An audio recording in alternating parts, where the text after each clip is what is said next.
Enshrouded have a huge year ahead of them, and they've already started strong with a brand new quality of life update, a roadmap promising a new water biome, and a date has been set for the console launch, which will include a creative mode. Hello everyone, my name's Kiahonfire and welcome back to Enshrouded. Let's talk about the juicy details. So absolutely huge news, the game is coming to console.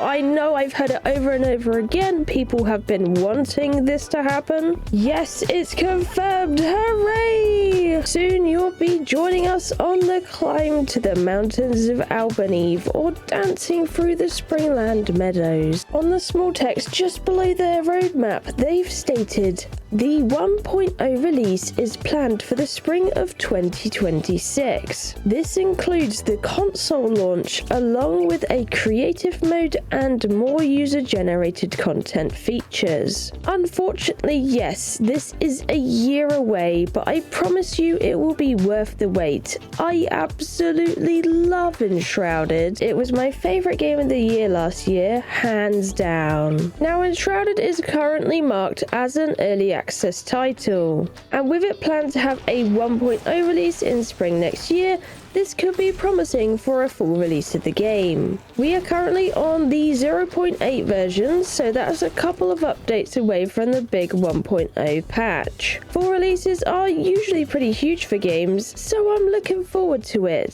So the content update Pact of the Flame just released a couple of days ago.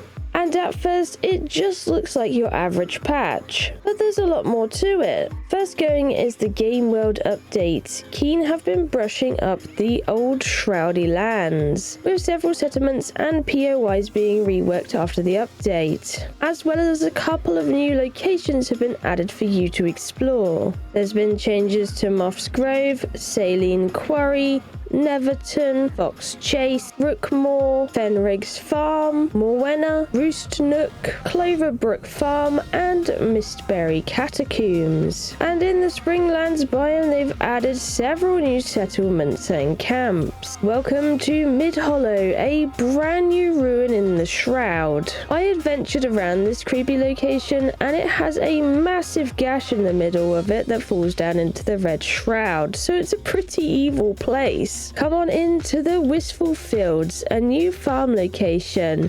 It got taken over by the Volker. It's a pretty spot and it is close by to the new Lunar New Year quest giver. Also check out this new event on a hall location. This holds the event winners' names for the Halloween building contest of 2024. And I imagine it will get an update for many more contests to come. There has also been a new introduction of a bunch of social features including in-game text chat, voice chat, and a new tab called Social in your menu, which allows you to customize, mute, and toggle different settings depending on your preferences. This should make it a lot easier communicating when joining on public servers or playing with your friends in game if you want that immersion. That's not the only way to express yourself, as you've seen throughout the video so far. There are emotes in the game now too. You can open the emote wheel with the X key or D-pad down on the controller. The Dune armadillo can now be tamed and bred. This is pretty game changing for me, as their meat is very valuable in cooking, so it should make obtaining that a lot easier. Plus they are so cute. The more animals the better, if you ask me.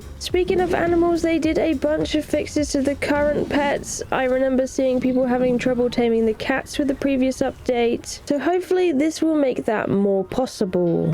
Going into building improvements, I'd say this is the main chunk of the update so far. You can now toggle first person mode when building. Flame altars, beds, benches and chairs, as well as similar furniture pieces, can now be fully rotated. They can go up and down and all around. There's a couple of new tools. First is the overgrowth tool. You can use this to add ivy onto your buildings to give it more country-esque looks. You can also use it to take off ivy off your builds, because if you're like me and you're living in a certain ruin, the update would have added tons of ivy to your build, so it will take the ivy away as well, don't you worry. And And there is a building block decay tool which you can use to rough up the edges of your buildings. Enshrouded have added more than 70 new props available for crafting and placing in your base. Some of these are part of the new quest which should have been given to you to celebrate the Lunar New Year. The trader can give you the Lunar New Year themed items once you've invited them to stay at your settlement. You should be able to find them right over here on the map when you're doing their kind of mission. Something that was mentioned in the changelog that really caught my attention was building from magic chests. The build hammer can now use up building blocks that are within your magical chests, as long as you have one item of the respective material in your backpack. This feature is a work in progress, but it sounds super promising. Foods, drinks, and potions can now be used as placeables. I'm super excited by this, as it's really going to zest up the decorating game. I can already imagine setting up potion cabinets or something like that, or a big dinner table with all the foods and drinks in the game. If you want to do this, you do need to go to your cook and craft some of the wooden placemats and boards to be able to do this function. There's been many other bug fixes and improvements to networking on the game in this update as well. I'm always happy to see this kind of stuff in an update. It will help the game massively. Anyways, we move on to the future of Enshrouded, the roadmap. It's looking incredible. I can already see a few things on there I was hoping to see when I made my video back in December, going over things I'd like to see in Enshrouded's future. The biggest elephant in the room being the water biome. Yes, you heard that right. Enshrouded is getting a water system added, which is coming in the form of a biome themed all about it. This sounds insane to me. I wonder how it's going to work within the game and with the Shroud, as we've never really seen anything like this yet. I can't wait to see some stunning waterfalls and new aquatic life. As well as the water biome hollowed halls, are we gonna have a mermaid cyclops? Imagine that. I imagine coming more soon though is the Albanese mountain biome's hollowed halls. That is also on their list. The entrance is already built, it just needs the inside, so I think this will most likely come in their next major update. Enshrouded also have a plan to have new farm animals, the ability to name pets, and an auto collect feature. I wonder if this is related, but it could be handy for the farm animals, having something like one of the farmer NPCs helping out and collecting the animal produce for our cooking chest. There's a whole host of game features coming as well, like an expansion on the new weather system called weather events, think like thunder or lightning perhaps, or storms, a new feature called base raid islands. I have no clue what this is going to entail. Let me know what you think it's going to be in the comments down below.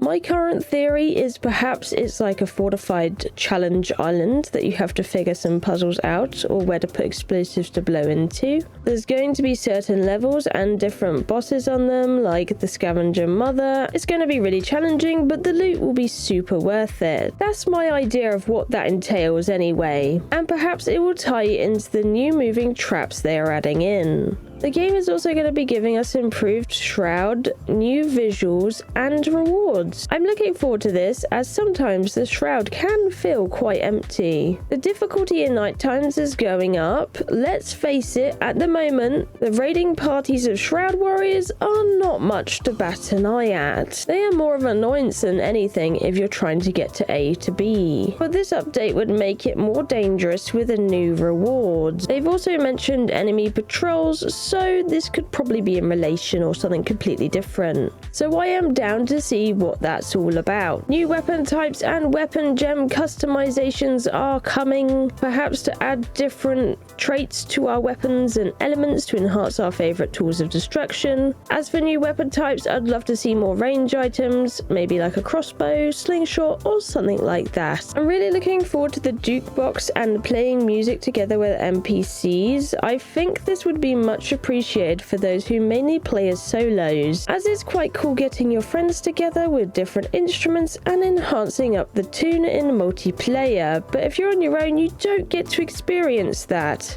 until now. This year we'll be able to customize ourselves more than ever before. There will be a new coloring station for armor, a new barber NPC, new vanity sets of clothing, and brand new character customization options, as well as a weapon vanity system. On the roadmap is also named map markers promised, options to prevent item collection to the action bar, editable signs, which is huge for my storage organizer friends out there, more building blocks and props, community world sharing, and the ability to teleport to other servers. Lots and lots to look forward to in Enshrouded for 2025. Now you've heard what's on the line for the new year of content, let me know what you think and what you'd like to see added in for the next roadmap batch. I am super happy to see them dropping a new fresh roadmap for the year. They've achieved the previous really well. It's really refreshing to see and experience, and I wish them a great new year of development and you a